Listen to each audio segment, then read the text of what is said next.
Kita awali iNews siang hari ini dari informasi di Jakarta. Penganiayaan yang dilakukan pengasuh anak kembali terjadi. Tepatnya di kawasan Duta Harapan Indah Penjaringan Jakarta Utara, dan CCTV ini merekam pengasuh yang tengah menganiaya anak majikannya yang berumur 4 tahun hingga berita ini menjadi viral.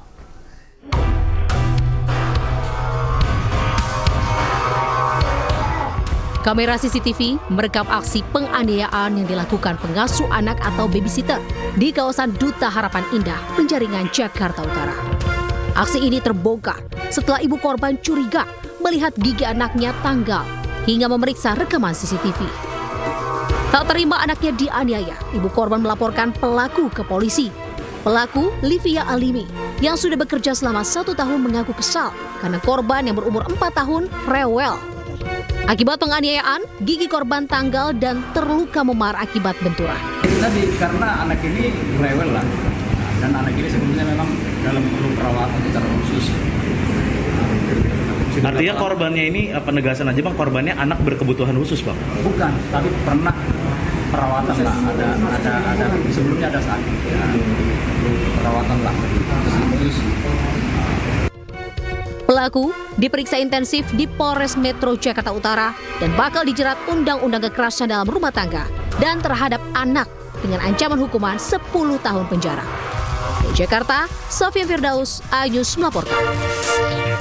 Pelaku pembunuhan gadis penagih utang di Cibarusah, Kabupaten Bekasi, Jawa Barat ternyata juga membunuh istri sahnya. Pelaku mengaku membunuh istrinya pada November 2022 lalu dan jasadnya dikubur di septic tank rumah pelaku.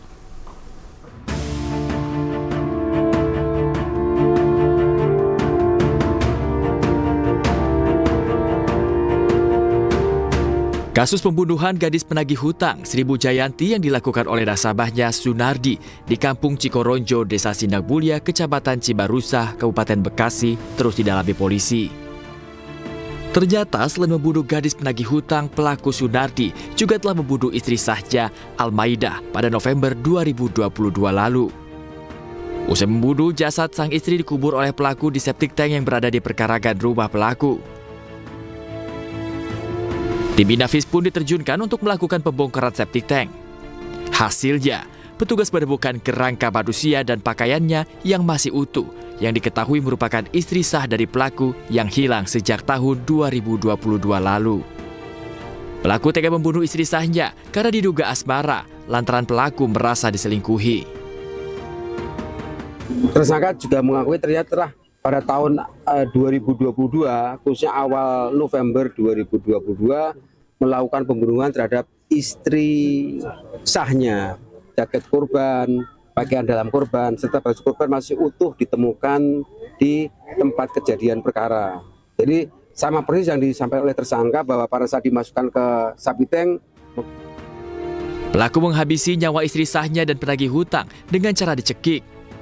Pelaku juga sempat berniat untuk menguburkan gadis penagih hutang ke septic tank, namun diketahui karena keberadaan korban dicari. Guna kepentingan otopsi, jasad gadis penagih hutang dan istri sah pelaku yang dikubur di septic tank dievakuasi ke Rumah Sakit Polri Kramat Jati, Jakarta Timur. Dari Kabupaten Bekasi, Jawa Barat, Didit Junaidi, iNews melaporkan. 6 korban tewas kecelakaan beruntun gerbang tol Ciawi berhasil teridentifikasi. Jenazah langsung diserahkan kepada pihak keluarga. 6 korban tewas kecelakaan di gerbang tol Ciawi 2 Jawa Barat sudah diserahkan kepada pihak keluarga pada Rabu malam. Sementara 2 jenazah lainnya masih dalam proses identifikasi oleh tim DVI Polda Jawa Barat.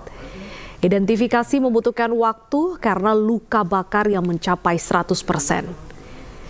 Hingga kini pihak polisi belum memeriksa sopir truk penyebab kecelakaan lantaran masih dalam perawatan di rumah sakit. Akibat kecelakaan ini pemirsa 8 orang dinyatakan meninggal dunia dan 11 lainnya terluka.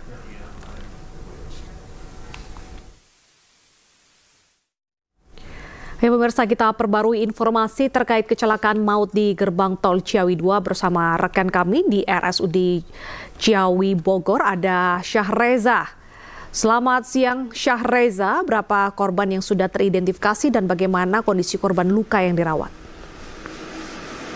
Ya, baik Deta dan juga pemirsa, selamat siang. Memang hingga saat ini total korban yang sudah mulai teridentifikasi terkait kecelakaan gerbang tol Ciawi 2 hingga saat ini ada totalnya ada 6 yang sudah teridentifikasi, di mana yang sudah teridentifikasi ini sudah dipulangkan jenazahnya ke masing-masing ataupun diserahkan ke keluarga korban pada Rabu malam. Dan memang hingga saat ini kedati memang total ada 8 orang yang dinyatakan tewas, 2 diantaranya ini masih dilakukan proses identifikasi lebih lanjut lantaran memang hingga saat ini mengalami kesulitan dari pihak tim DVI Polda Jawa Barat mengingat kondisi daripada jenazah ini mengalami luka bakar hingga 100%, artinya memang membutuhkan waktu yang begitu lama ataupun dalam waktu dekat ini masih belum terlihat identitasnya karena kondisinya luka bakar 100% dan akan maksudnya sudah menerima sampel DNA dari jenazah dan juga keluarga korban dan nantinya akan diserahkan langsung ke Laboratorium Dokes Polri di kawasan Jakarta untuk mengungkap identitas daripada 2 jenazah yang hingga saat ini belum terungkap identitasnya. Memang hingga saat ini Deta dan juga pemirsa kami masih menunggu apakah nanti data ataupun identitas dari kedua jenazah itu bisa keluar pada hari ini. Namun jika berbicara mengenai supir yang menjadi ataupun yang menyebabkan kecelakaan beruntun di gerbang tol Ciawi, memang kondisinya hingga saat ini masih menjalani perawatan intensif, mengalami cedera kepala yang begitu sedang yang tengah menjalani proses perawatan di RSUD Ciawi tentunya. Dan memang hingga saat ini total yang mengalami korban luka mencapai 11 orang, di mana 5 korban ini sudah diperbolehkan untuk pulang dan memang hingga saat ini masih ada 6 yang dirawat karena ada beberapa di antara mereka yang mengalami luka berat dan juga luka sedang, termasuk beberapa korban dari pihak Jasa Marga itu sendiri. Namun bisa dipastikan untuk saat ini ada 6 orang yang sudah teridentifikasi dan sudah diserahkan langsung ke berbagai keluarga korban yang datang ke RSUD Ciawi pada Rabu kemarin. Sementara itu, Deta, kembali ke Anda. Baik, terima kasih Syahreza. Kami akan perbarui informasi di program kami selanjutnya. Pemirsa, kecelakaan maut di pintu tol Ciawi 2 terjadi pada Selasa malam sekitar pukul 23:30 waktu Indonesia Barat. Kecelakaan yang menewaskan 8 orang itu diduga karena rem truk tidak berfungsi.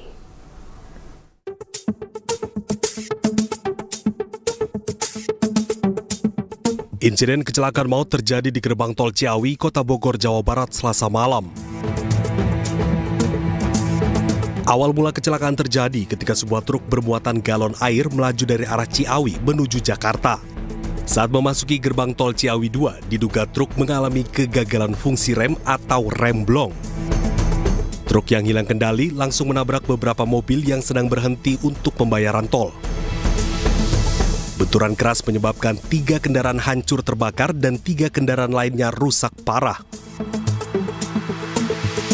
Kecelakaan ini menelan korban jiwa sebanyak 8 orang, sementara 11 lainnya mengalami luka-luka. Petugas tol yang berada di lokasi langsung mengevakuasi korban ke RSUD Ciawi untuk mendapatkan perawatan medis. Selain korban jiwa, kecelakaan ini juga menyebabkan kerusakan infrastruktur gerbang tol. 2 dari 6 gardu tol rusak akibat benturan keras dari kendaraan yang terlibat dalam insiden maut ini. Tim Liputan iNews melaporkan.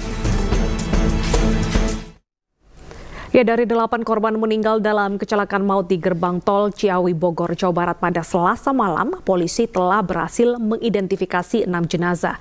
Sementara itu, 2 jenazah lain yang mengalami luka bakar 100% masih dalam proses identifikasi. Kami, tim DVI Polda Jabar, pada hari ini, tanggal 5 Februari 2025 di RSUD Ciawi Bogor telah menerima 8 kantong jenazah dari TKP yang berisi 7 korban laki-laki dan 1 korban jenazah wanita. Dari korban tersebut bersama tim kami lakukan identifikasi, telah teridentifikasi jenazah sebanyak 6 korban.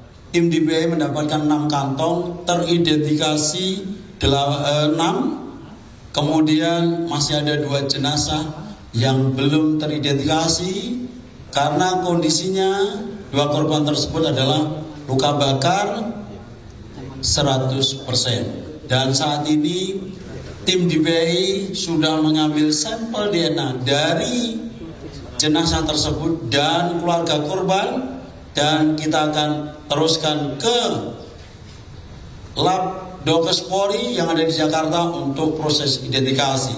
Jadi identifikasi menggunakan DNA agar bisa dipertanggungjawabkan secara ilmiah.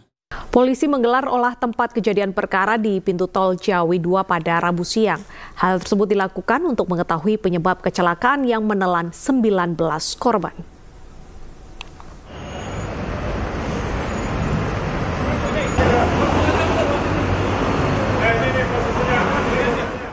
Tim gabungan dari Kepolisian Korlantas Polri dan Polda Jawa Barat menggelar olah tempat kejadian perkara kecelakaan maut yang melibatkan 7 kendaraan di gerbang tol Ciawi 2, Katulampa, Bogor, Jawa Barat. Polri turunkan tim TAA atau Traffic Accident Analysis, Korps Lalu Lintas untuk mengecek sejumlah faktor, mulai dari remblong, kontur jalan, dan human error dalam peristiwa kecelakaan. Kecelakaan di pintu tol Ciawi 2 ini menewaskan 8 orang dan 11 orang luka-luka. Korban luka kini dirawat di Rumah Sakit Umum Daerah Ciawi, Bogor.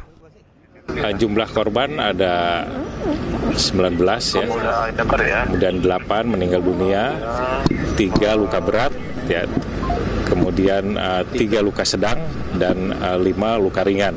Ya. Dari 8 yang meninggal, baru 2 yang bisa diidentifikasi, ya. Yang lainnya kita sudah buka posko atau mortem, ya. Dan kami juga mengharapkan kepada keluarga korban yang merasa keluarganya mungkin keberadaannya belum diketahui agar segera datang ke rumah sakit RSUD Ciawi, ya. Kecelakaan beruntun melibatkan truk dan 6 kendaraan lain terjadi di gerbang tol Ciawi. Kecelakaan beruntun melibatkan truk dan 6 kendaraan lain terjadi di gerbang tol Ciawi 2 mengarah ke Jakarta pada pukul 23.40 WIB Selasa malam. Diduga kecelakaan akibat truk pengangkut air mineral hilang kendali dan menabrak 5 kendaraan yang sedang antre di pintu tol. Kerasnya hantaman membuat 2 gerbang tol hancur dan sejumlah kendaraan ringsek, bahkan sejumlah kendaraan terbakar. Dari Bogor, Jawa Barat, Andi Firmansyah, iNews melaporkan. 8 orang tewas akibat kecelakaan di gerbang tol Ciawi pada Selasa malam, di mana keluarga korban yang mendapat informasi dari polisi langsung bergegas ke lokasi untuk mencari keluarga yang selamat. Tak bisa lewat gerbang tol Ciawi ini. Kecelakaan beruntun di pintu tol Ciawi 2 pada Selasa malam menelan 19 korban, 8 diantaranya tewas dan 11 orang lainnya luka-luka. Aduh, sampai begini ini. Innalillahi wa inna ilaihi raji'un. Salah satu keluarga korban yang mendapat informasi kecelakaan dari polisi langsung bergegas untuk memastikan dan mencari keluarga yang masih selamat. Berangkat, nggak taunya di mobil, ada yang bilang kecelakaan beruntun sampai terjadi kebakaran mobilnya, gitu kan. Ibu waktu itu langsung ke rumah sakit? Langsung ke rumah sakit. Yang dicari waktu itu siapa? Yang dicari itu istrinya, karena memang dari pihak istrinya bilang hilang. Dalam keluarga itu 1, 2, 3, 4, 5, 6 tuh sama anak kecil. Oke, itu kondisinya pas ibu kesana seperti apa?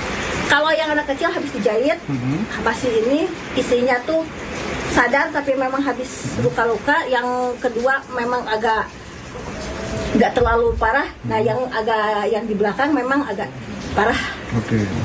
Kalau yang meninggal itu siapa, Bu? Kalau yang meninggal itu suaminya. Yana, itu saudara. Yana Mulyana merupakan salah satu korban tewas dalam kecelakaan di pintu tol Ciawi. Sementara istrinya Sugiyarti dan anaknya yang masih berusia 3 tahun mengalami luka ringan. Keluarga korban menanti kedatangan jenazah korban di rumah duka di Kelurahan Selabatu, Kecamatan Cikole, Kota Sukabumi, Jawa Barat. Pemirsa, tim gabungan Polres Bogor dan Direktorat Narkoba Polda Jawa Barat berhasil membongkar pabrik tembakau sintetis terbesar yang beroperasi di sebuah perumahan di kawasan Babakan, Madang, Sentul, Kabupaten Bogor, Jawa Barat. Kita masuk nih. Yuk. Saat penggerebekan, tim gabungan berhasil menangkap 2 tersangka yang berperan memproduksi narkotika jenis tembakau sintetis. Namun masih ada 2 tersangka lain yang masih buron dan akan dimasukkan dalam daftar pencarian orang atau DPO. Adapun barang bukti yang disita dalam penggerebekan pabrik tembakau sintetis yaitu 50 dus tembakau murni. Seluruh tembakau tersebut sudah dicampur dengan bahan-bahan lain yang dapat menghasilkan 1 ton tembakau sintetis siap edar. Kami berterima kasih kepada seluruh masyarakat yang selalu memberikan dukungan dan apresiasi terhadap kinerja dari Polri dalam pemberantasan narkoba. Karena dukungan dari masyarakat merupakan pendorong dan semangat bagi kami untuk terus melawan peredaran dan penyalahgunaan narkoba di Republik Indonesia. Kepada seluruh masyarakat Indonesia, jangan pernah ragu untuk melaporkan segala bentuk aktivitas mencurigakan terkait peredaran narkoba di lingkungan sekitar Anda kepada kami, pihak yang berwajib. Kami memastikan akan memproses segala bentuk tindak pidana narkoba secara tegas dan tuntas, dan ini adalah bukti nyata kami menindak tegas proses pembuatan pabrik narkotika golongan 1, yaitu tembakau sintetis. Saat ini Satuan Reserse Narkoba Polres Bogor dan Polda Jawa Barat sedang melakukan penyelidikan dan pengembangan untuk mengungkapkan detail jaringan. Dari Bogor, Jawa Barat, Tim Liputan iJus melaporkan. Kita beralih ke informasi lainnya. Ratusan siswa Sekolah Menengah Atas Negeri 1 Kabupaten Mempawah melakukan aksi protes. Aksi protes ini ditujukan kepada pihak sekolah yang diduga lalai, hingga menyebabkan mereka tidak bisa mengikuti seleksi nasional berdasarkan prestasi atau SNBP. Tadamu saya tahu Bu, bapak saya memang gitu Bu. Dari dulu saya tahu. Ya bapak itu memang gitu. Kinerja memang itu Pak Endang, saya tahu Bu. Lebih dari 100 siswa kelas 12 SMA Negeri 1 Mempawah melakukan aksi protes kepada pihak sekolah. Hal ini karena sekolah diduga lalai dalam mengisi daftar siswa pada seleksi nasional berdasarkan prestasi atau SNBP tahun ajaran 2024-2025. Akibatnya para siswa ini terancam tidak dapat masuk perguruan tinggi negeri lewat jalur SNBP.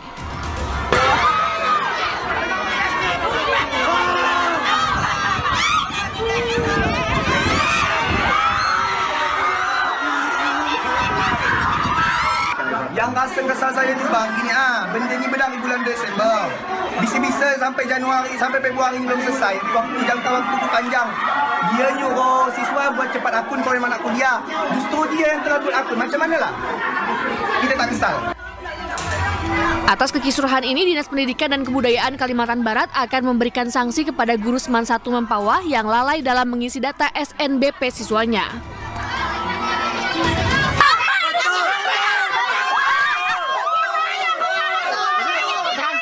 Kuliah ya? Iya. Waktu PPDS tanggal 9, sedangkan kita baru dapat tanggal 22. Itu dari tanggal 9 ke tanggal 22 ngapain aja? Aksi protes juga dilakukan ratusan siswa dan orang tua SMA Negeri 4 Karawang, Jawa Barat.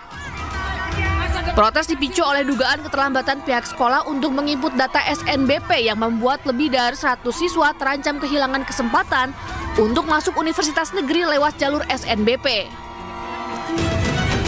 Para orang tua mendesak pihak sekolah dan Dinas Pendidikan setempat untuk segera mencari solusi agar nasib akademik siswa tidak terancam.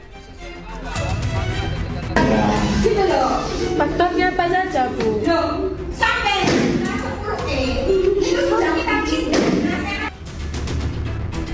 Sementara itu, sebuah video yang memperlihatkan seorang guru MAN 1 Lamongan yang menggebrak meja viral di media sosial. Aksi gebrak meja dipicu oleh protes siswa yang mempertanyakan data eligible atau data siswa yang memenuhi syarat untuk mengikuti SNBP. Karena data belum diinput pihak sekolah mengakibatkan 22 siswa terancam tak bisa kuliah lewat jalur SNBP.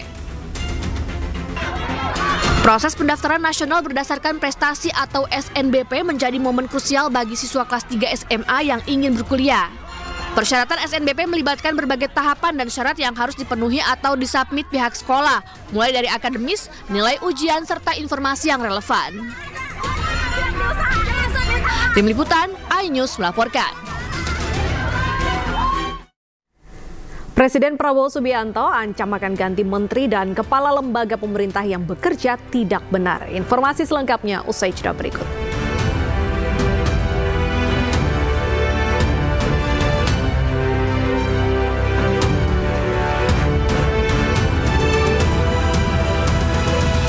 Anda masih bersama kami di iNews Siang. Pemirsa, Pengadilan Negeri Jakarta Selatan kembali menggelar sidang pra-peradilan Sekjen DPP PDIP Hasto Kristianto. Pra-peradilan hari ini beragendakan pembacaan jawaban oleh KPK selaku termohon yang dilanjutkan dengan penyampaian bukti dari pihak Hasto sebagai pemohon. Sementara itu, kuasa hukum Hasto, Roni Talapesi, mengaku siap menghadapi jawaban KPK atas semua gugatan yang diajukan pihaknya dan telah menyiapkan bukti yang akan diajukan pada sidang hari ini. Membahas terkait dengan dugaan pelanggaran-pelanggaran prosedur yang dilakukan oleh penyidik KPK. Ini merupakan salah satu bukti yang kami hadirkan. Dan juga ada beberapa bukti terkait dengan, kalau kawan-kawan ingat, tanggal 10 Juni 2024, di mana saudara Kusnadi waktu digeledah itu tidak sebagai saksi karena statusnya mendampingi Mas Hasto. Ini merupakan satu dugaan pelanggaran. Dan beberapa hal lainnya nanti akan kita sampaikan kepada rekan-rekan media.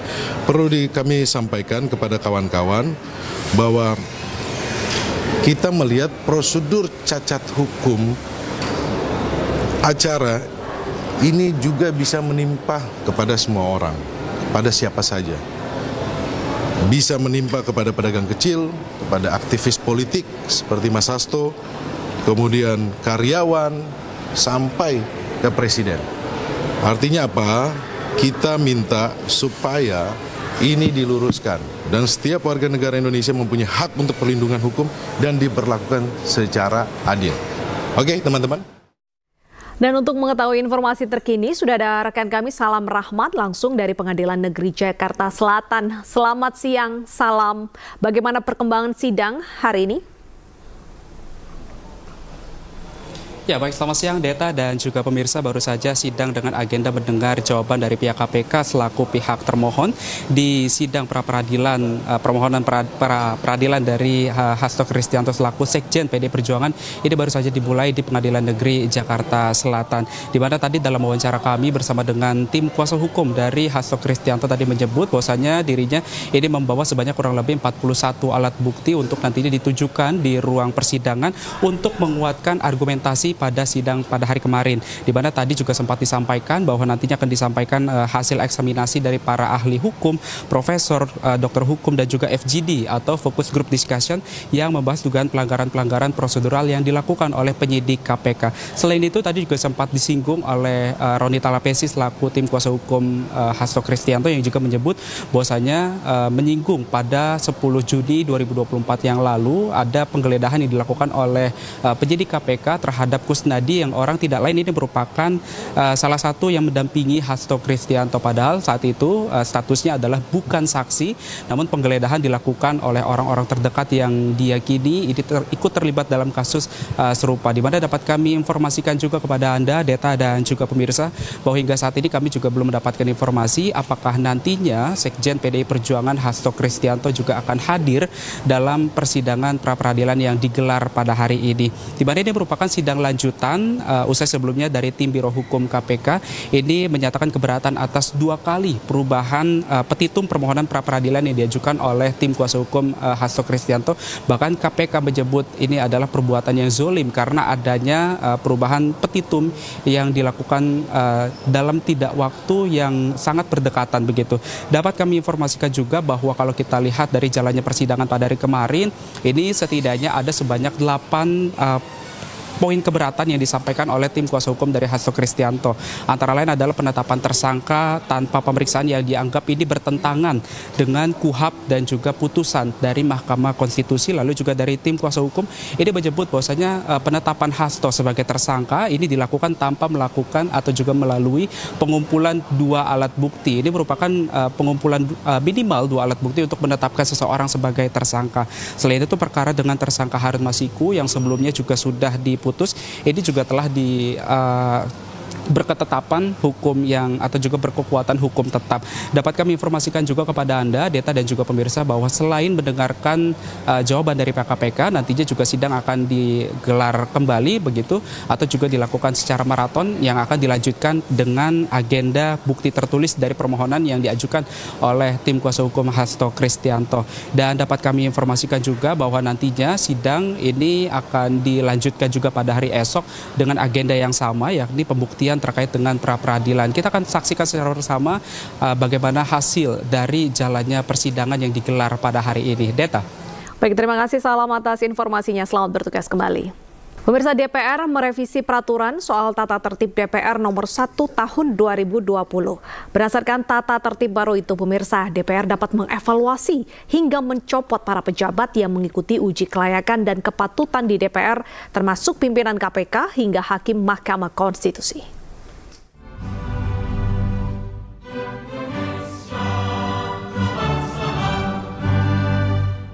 DPR kini bisa merekomendasikan pemberhentian pejabat sejumlah instansi lewat revisi tata tertib atau tatib yang telah disahkan di rapat paripurna pada Selasa lalu.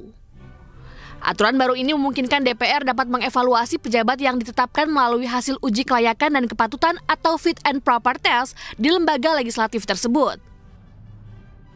Hal ini tercantum pada ayat 1 pasal 228A yang menyatakan bahwa dalam rangka meningkatkan fungsi pengawasan dan menjaga kehormatan, DPR dapat melakukan evaluasi secara berkala terhadap calon yang telah ditetapkan dalam rapat paripurna DPR. Rancangan Peraturan Dewan Perwakilan Rakyat Republik Indonesia tentang perubahan atas Peraturan Dewan Perwakilan Rakyat Republik Indonesia nomor 1 tahun 2020 tentang tata tertib dengan menyatakan persetujuan dari seluruh fraksi atas rancangan perubahan peraturan tata tertib tersebut. Tidak hanya soal kewenangan evaluasi dalam revisi peraturan, DPR juga memiliki hak dalam fungsi pengawasan, diantaranya hak interpelasi, hak angket, dan hak menyatakan pendapat. Tim Liputan, iNews melaporkan. Pemirsa, Presiden Prabowo Subianto memberikan ultimatum kepada pejabat yang tidak patuh dan korup. Prabowo mengaku telah memberikan arahan kepada instansi untuk membersihkan institusi sebelum dibersihkan. Kami tidak akan ragu-ragu bertindak. 100 hari pertama, ya, saya sudah beri istilahnya peringatan berkali-kali. Sekarang, siapa yang bandel,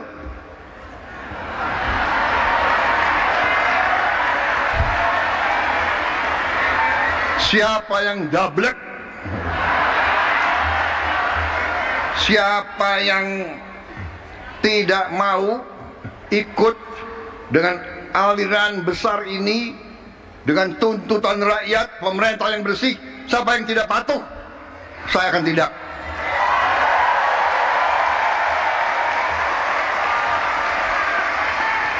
Jangan kira kami ini memang ada yang mengatakan saya ini ada, nggak apa-apa. Ada yang mengatakan saya, tapi saya nggak sebut namanya, kalian sudah tahu loh. Nggak apa-apa. Tapi kami paham dan kami mengerti. Dari saudara-saudara, ya, 100 hari pertama kami akan baik. Dalam arti, saya berharap ada kesadaran. Saya pernah menyampaikan, seluruh aparat, seluruh institusi, bersihkan dirimu.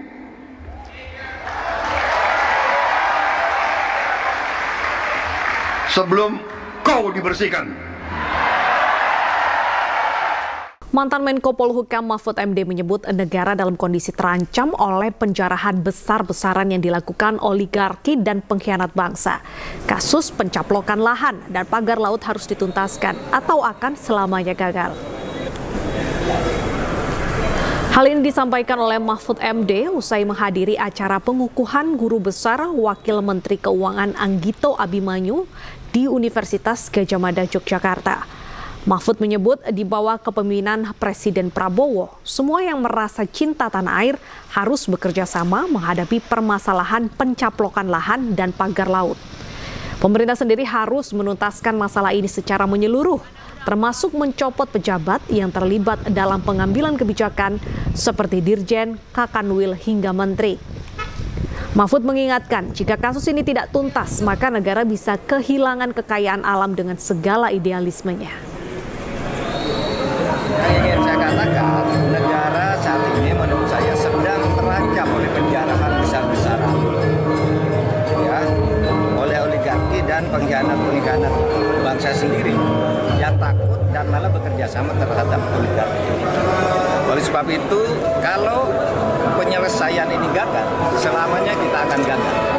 Oleh sebab itu, ini harus dituntaskan secara menyeluruh. Kasus pencaplokan lahan-lahan rakyat maupun laut itu harus dituntaskan secara menyeluruh. Jangan tanggung-tanggung. Semua yang merasa cinta kepada tanah air ini di bawah pimpinan Presiden Prabowo, mari bekerja sama. Ada yang dari luar, ada yang dari dalam.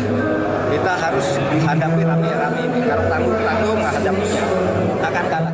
Terima kasih pemirsa, Anda kembali menyaksikan iNews Siang bersama saya Prisa Sompodato. Kita ke informasi Wakil Ketua DPR RI Sufmi Dasko Ahmad yang menggelar sidak ketersediaan gas LPG 3 kg di kawasan Palmera, Jakarta Barat. Sidak dilakukan untuk memeriksa ketersediaan gas LPG. Wakil Ketua DPR RI Sufmi Dasko bersama Wakil Komisi 6 Andre Rosade dan anggota Komisi 6 lainnya mendatangi langsung sub pangkalan gas LPG 3 kg di Palmera. Sidak dilakukan lantaran masyarakat sempat kesulitan mendapat gas bersubsidi hingga terjadi antrian di mana-mana. Dari hasil peninjauan Dasko menyebut tidak ada antrian warga. Dan saat ini kebijakan larangan penjualan di pengecer sudah dicabut sehingga pengecer sudah bisa berjualan kembali dengan menjadi sub pangkalan. Ya, yang pertama ini kan kebetulan sekali lewat nih kan dari DPR. Kemudian yang kedua memang kita mau ngecek apakah kemudian sudah lancar atau belum. Karena tempat yang sama kemarin ini kan menumpuk antrian dari masyarakat. Nah kan ngeceknya gampang. Di tempat yang kemarin ada penumpukan, sekarang apakah ada penumpukan atau enggak. Dan tadi kita lihat teman-teman media melihat sendiri bahwa di tempat yang sama ini alhamdulillah sudah tidak ada penumpukan. Dan tadi kita dengar sendiri dari pemilik pangkalan maupun subpangkalan bahwa sudah dari kemarin ini lancar semua, baik dari pangkalan ke subpangkalan maupun langsung ke masyarakat. Dan untuk mengetahui informasi mengenai ketersediaan gas 3 kg, kita sudah terhubung dengan rekan Camar Haenda di kawasan Palmera dan Iyung Rizky di Sukmajaya, Depok. Selamat siang rekan Camar, usai ada aturan pengecer boleh jual gas 3 kg, bagaimana distribusinya?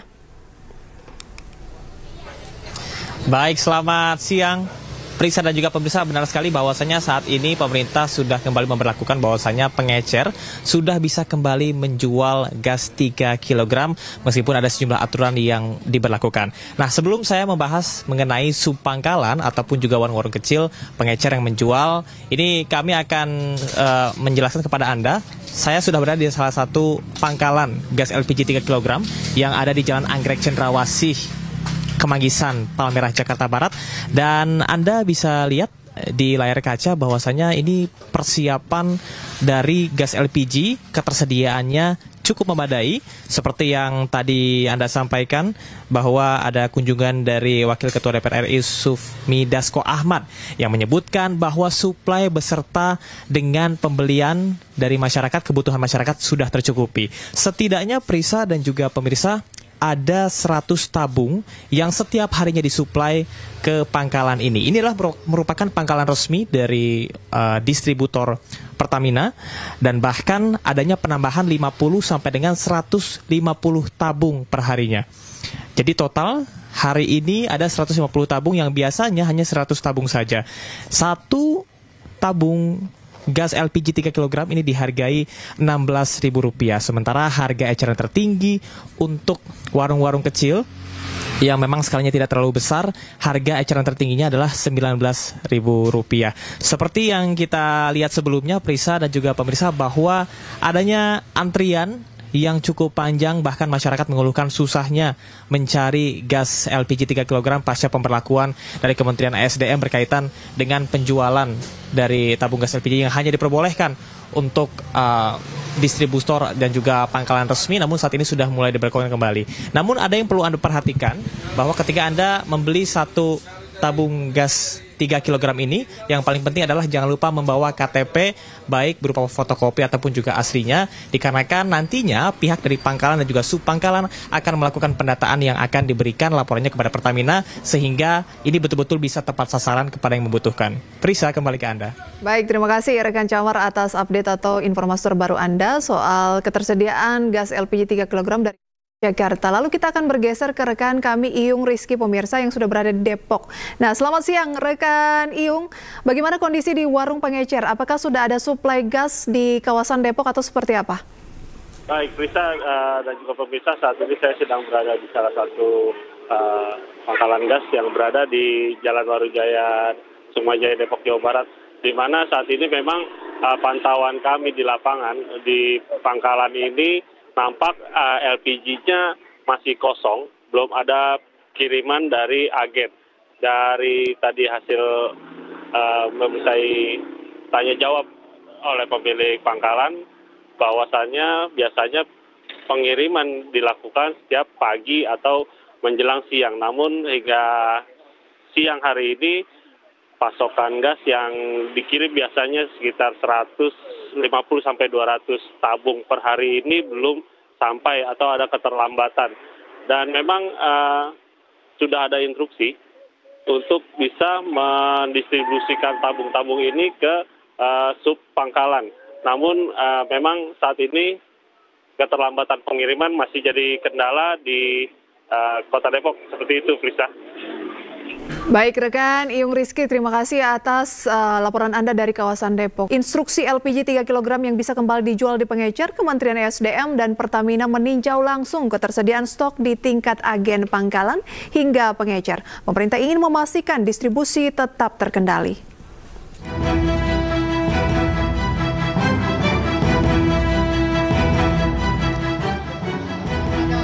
Wakil Menteri ESDM Yuliot bersama Wakil Direktur Utama Pertamina Wiko Migantoro dan Direktur Utama Subholding Commercial and Trading Pertamina Patra Niaga, Rifa Sihaan, meninjau distribusi gas LPG di SPBE di Pelumpang, Jakarta Utara. Pemerintah ingin memastikan ketersediaan gas LPG utamanya 3 kg tetap terkendali mulai dari SPBE, agen pangkalan hingga ke pengecer. Pemerintah juga telah meminta ulang rantai pasokan LPG yang didukung dengan sistem pengawasan untuk memantau kebutuhan serta ketersediaan suplai harian di berbagai daerah. Saat menyambangi salah satu pangkalan gas di Jakarta Utara, Yuliot menilai distribusi berjalan lancar tanpa adanya antrian. Menurut Yuliot, distribusi seperti di wilayah padat penduduk, contohnya Jakarta Utara, distribusi berjalan dengan lancar tanpa adanya antrian. kita sudah memastikan bahwa ini dari pangkalan mereka bisa suplai kepada pengecer, tapi istilah pengecer itu adalah sub pangkalan. Jadi itu juga kita sudah lakukan fasilitasi. Fasilitasi yang kita lakukan itu adalah yang pertama yang melakukan fasilitasi adalah pangkalan sendiri, karena mereka tahu di mana pengecer-pengecer yang biasa mereka layani. Jadi mereka mendaftarkan para pengecer tersebut.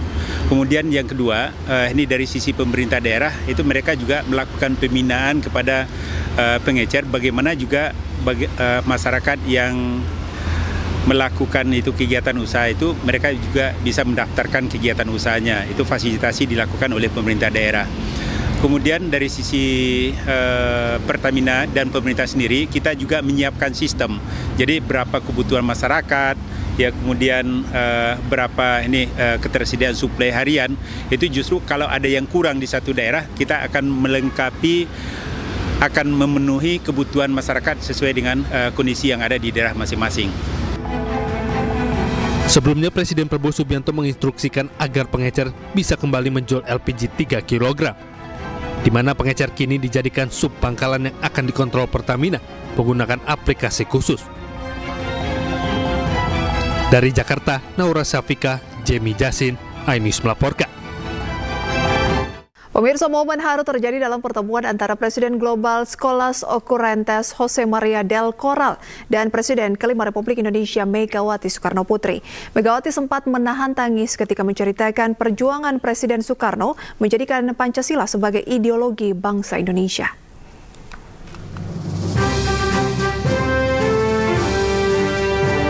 Ditunjuk sebagai Ketua Dewan Penasehat Organisasi Pendidikan Global Scholas Occurrentes, Megawati Soekarno Putri mengapresiasi kegiatan Global Scholas Occurrentes yang berfokus terhadap pendidikan dan kebudayaan di kalangan anak muda lintas negara dan lintas agama di Vatikan.